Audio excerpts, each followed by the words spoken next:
All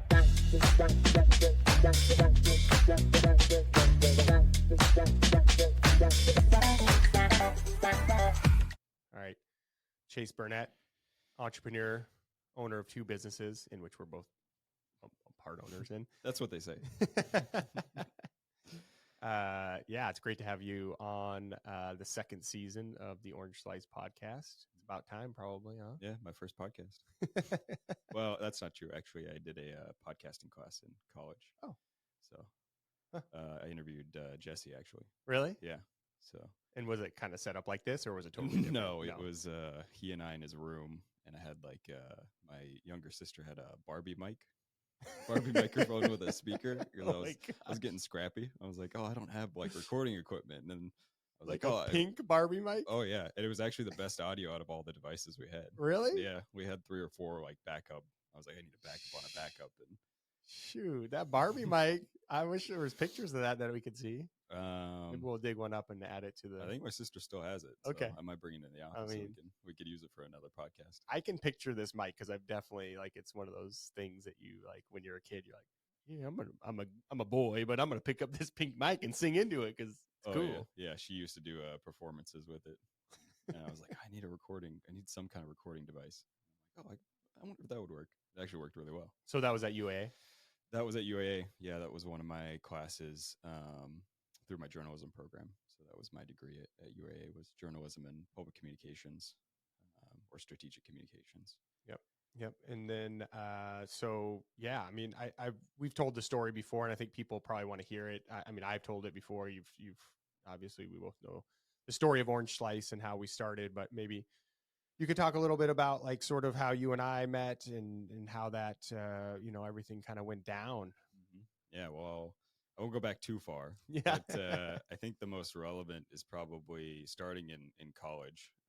So I graduated from high school in South Korea, actually, and then moved back to Alaska. I grew up in Fairbanks, but moved back to Alaska for college because my sister was here, my older sister. And initially, I wanted to be a physical therapist. So that was my first. I was like, I can see that. I'm going to be a physical therapist. I can see that. I was really into fitness. Hey, second career possibility. Maybe. I've still got time. Yeah. But yeah, so did about a year, I think it was. And UAA had just started a physical therapy program, actually. And it was the first year they were doing it. I applied. I did a bunch of shadowing on base, on JBear. And they were only taking 12 people. So I didn't make the cut initially. And they're like, well, you could wait around for a year and then try to reapply. I'm like, God, I don't know if I want to do that. So natural progression, I chose construction management. Oh, yeah. Because so that's if you get fixed people, you can at least fix a building or build a building. And did about a semester or 2 and just absolutely hated it. I bet. It was just not what I was supposed to be doing. Was it not your people too? Like in the classes, Very you're like different. Yeah. These guys are construction guys. Yeah, which was fine, but it was just hours on a computer and drafting and stuff like that. Estimating. And it just wasn't really getting me going. So I saw a job opening at the Northern Light, which is the newspaper on campus, and got a job as a features editor. So it was basically like go out and do the fun stuff. Cool. Oh yeah. Go take photos, like the squirrel on water skis guy. It's like, we got a guy who has, that guy's got a squirrel he can put on water skis. Exactly. Yeah. So worked for a semester there during the journalism program about the same time, and I was like, this is it. Like this is storytelling. Clicked right away. I was like, this is really what I want to be doing. So went through the journalism program, and then met you. Wait, when did you pick up a camera though? That's, I think, an important part of this. Oh, so was it about the same time? You kind of were like, hey, I got to take pictures too. No, it was a little bit earlier. So when I first moved back to Alaska for college, so I graduated high school in 2014, moved back, and I wasn't really into like camping and hiking before I moved back. I did a little bit when I was younger, but I really just like picked it up, and I'm like, wow, I'm in this such a beautiful place. Like I need to be documenting it and telling stories or documenting stories and just documenting what I was doing. So that's really when I started picking up photography seriously. I had a friend in South Korea who he was a great photographer, and he really inspired me to pick it up when I moved back. So Cool. Yeah. Now um, you're crushing it. I mean, your Instagram, obviously, I talk about it a lot. I brag for you all the time, but you got like 50,000 like followers. 50 something, yeah. What's your handle there? We'll add that to the It's notes. at Chase Burnett _ Yeah. People can check out those photos. Yeah, so I've had a really fun time with photography, and I've grown a lot in the last, 8, 9 years of doing it. And yeah, so through the journalism program, we actually did a tour of Kaladi Brothers, where I met you, Mhm. Where I was and marketing director. you were the marketing director. And I was getting ready to graduate, so I was on track to graduate December of 2019. And so I think it was about a semester before that when we did the tour. And I was like, oh, this seems like a cool place to work. I'd kind of known Wongy a little bit through Instagram and kind of seen what he was doing. And I'm like, oh, that sounds cool. So yeah, I walk up to you and I'm like, hey, this is me. Like, is there, can we talk about potential, what you guys have going on, or just Yeah. see what you guys are Yeah, doing? yeah. I remember it vividly. I think for those out there, people who are wondering like how to get the job they want or how to get things going, it's like get the guts up to go and talk to the person that is the decision maker or the person that can get you close to that what you want to do. And I think you did that. And I think a lot of people just don't take that first step. And I'll let you continue, but this is like the precipice, I guess, if that's the correct word, of like how we progress to where we are today. Definitely. And I think, yeah, I definitely second that with the sentiment of, if you think you're interested in something, just go up and talk to somebody. I learned that from my dad. He's like, you just need to put yourself out there. It's like, he was like, 90% of life is just showing up. And so Absolutely. It's if you just easier than you think too. It's more because you're inside your own head, like, oh, is it going to be uncomfortable? Is it? Yeah, it probably is going to be a little uncomfortable, but honestly, that's where we find growth, is in those uncomfortable situations. So definitely. yeah, that was a big deal. Yeah, so we met, talked a little bit, and I know at the time you guys were kind of a full staff. You Yeah, had we just hired a couple you people. came back and I interviewed you. Yeah, for about And 2 hours, I think we yeah, we talked. talked for about 2 hours. Mhm. I loved everything you did, the storytelling, the photos, everything was great. But I had we had just hired somebody on the team, and yeah, I just didn't have room at the moment. But go Yeah. ahead. Yeah. Um, yeah, so like I said, I was on track to graduate 2019 in December, and I think I was the one of the last graduating classes in person up until recently because of COVID. So then along came COVID. So What's that?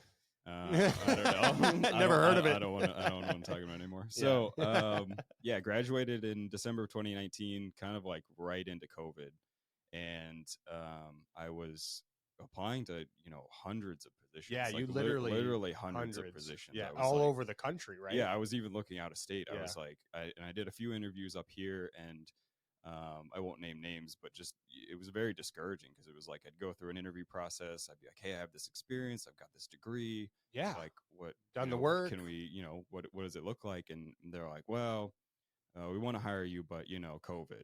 Yeah. That was kind of the excuse Universal or the reason, excuse. Yeah. whatever that meant to the business. And then or they would come back with an offer of $14 an hour, and Low I'm like, ball. why did I even, I've got this Yeah. degree, like this is supposed to be, and I'm sure that's what a lot of people face after they graduate college, is like, oh, I thought, like, because that's what we're told, it's like, get your Isn't degree. isn't and that the then problem with mhm, like the education system as it is? It's like, oh, I did all this work, now I should come out and get a job paying 75K a mhm. year. And it's like, nope, you still got to start somewhere. So Definitely. Yeah. And so, yeah, it was applying to hundreds of positions. Nothing was really taking. I actually interviewed at a place in Utah. It was like a ranch or like event venue space. And did oh, like interesting. a digital interview, and they're like, yeah, no, we're not going with you. And then I think I got a call from you or an email. I think I know I texted you because Okay.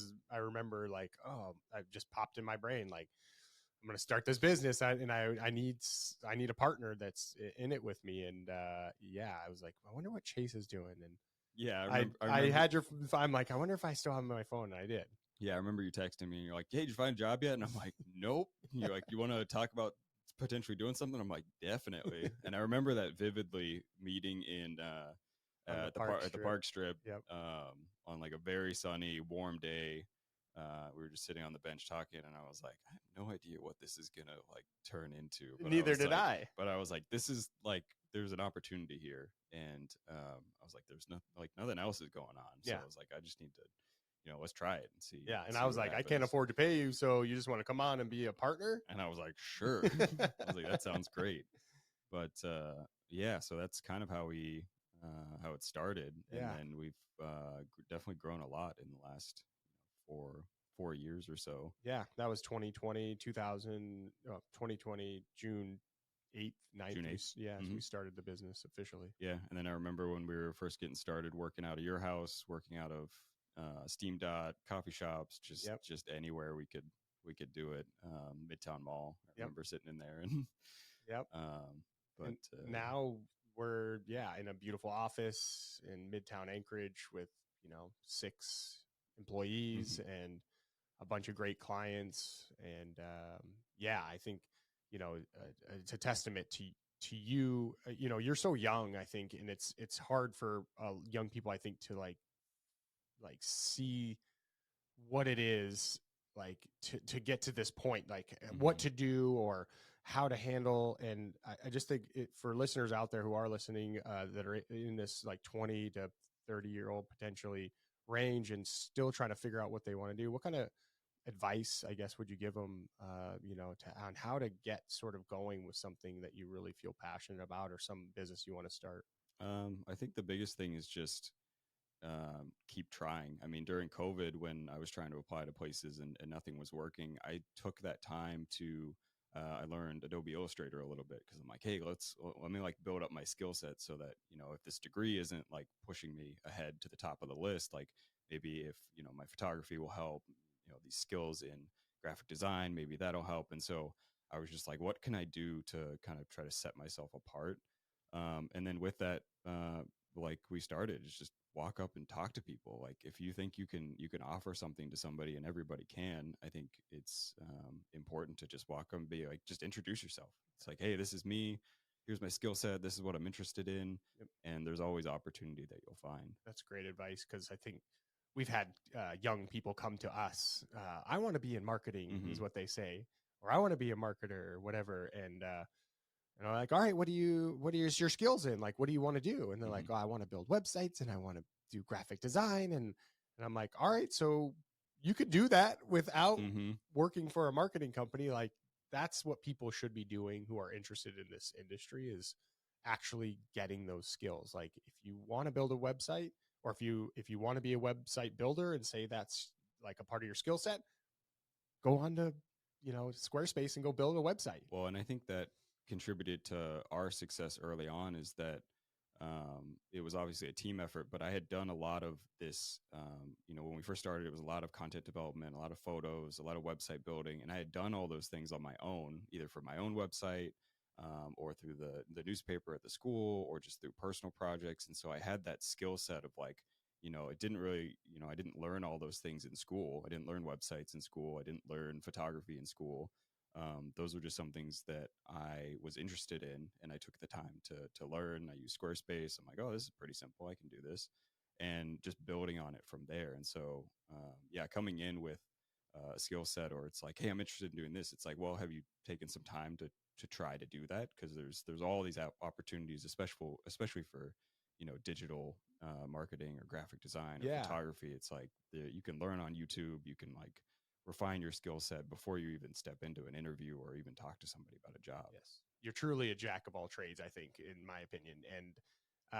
And the fact that you have gone and done the work to develop these skills, I think, has helped you have confidence in things, taking on more new things and like figuring shit out, right? And I think that's a lot of what we do, is like, hey, here's what the client wants. It's got these things, like, we haven't done this before, but we can figure it out. Yeah, and I think one of the most valuable skill sets is the like problem solving mindset of like, okay, maybe I don't know how to do this, but I'm going to do what I can to find somebody who can do it, or I'm going to learn from somebody, or I'm just going to just figure out how to do it. And I know that sounds, I don't want to sound reductive, but it's just like, that's what you have to do. It's like, that's the most valuable skill set that you can come into any kind of position in. It's like, hey, I'm going to figure it out. Yes. I'll find Being resourceful. and we talked about like, you know, having this like really robust sort of recruitment process for our own business, and having that process identify people who have the skills to figure shit out, and aren't afraid to take things on that they're maybe not super familiar with on the creative side and on the technical side. Because in this industry, there's so much of that crossover. Like you have to be very like right brain, left brain, like all the time going back and forth. Well, and especially in this industry, it's like now as a business owner, if somebody walked into our office and was like, "Hey, I have this really great degree from this school," I'd be like, "That's great, but what can you do? what have you already done? What projects have you worked on? What skill sets do you have?" It's like, and I think more and more people are realizing that it's like, yes, you know, college and a university can be beneficial, and it can teach you things and give you structure. But if coming out of it, you need to have the skills to actually apply in your position or in an organization. Yep, for sure, for sure. Yeah, so you know, you've done we've done together so much since we started this business. We just brought on Valpak of Alaska. Do you want to talk a little bit about like what that business means and what it is? Yeah, so we, for people that aren't familiar, Valpak is a national franchise. So Seth and I purchased the franchise for Alaska. So we own the rights to distribute and sell Valpak in the entire state of Alaska. And it's their core product is a blue envelope. People have probably seen it before with various coupons from local businesses, from national businesses. And we were already utilizing it for some of our clients with some really good success. Direct mail in general, we've had a lot of success without, you know, specifically Valpak, but just people have one mailbox, right? And everybody has multiple email inboxes, and everything's going to spam these days. And so all junk mail is kind of going to emails. And now people are only getting 3 to 5 pieces of mail a day. And with informed mail from USPS, people can see what's coming. Myself, I get excited when I see something coming in the mail, and I'm like, oh shit, that's coming, the Valpak's coming, or whatever it is. It's direct mail is not dead. I think a lot of people just assume like print's dead.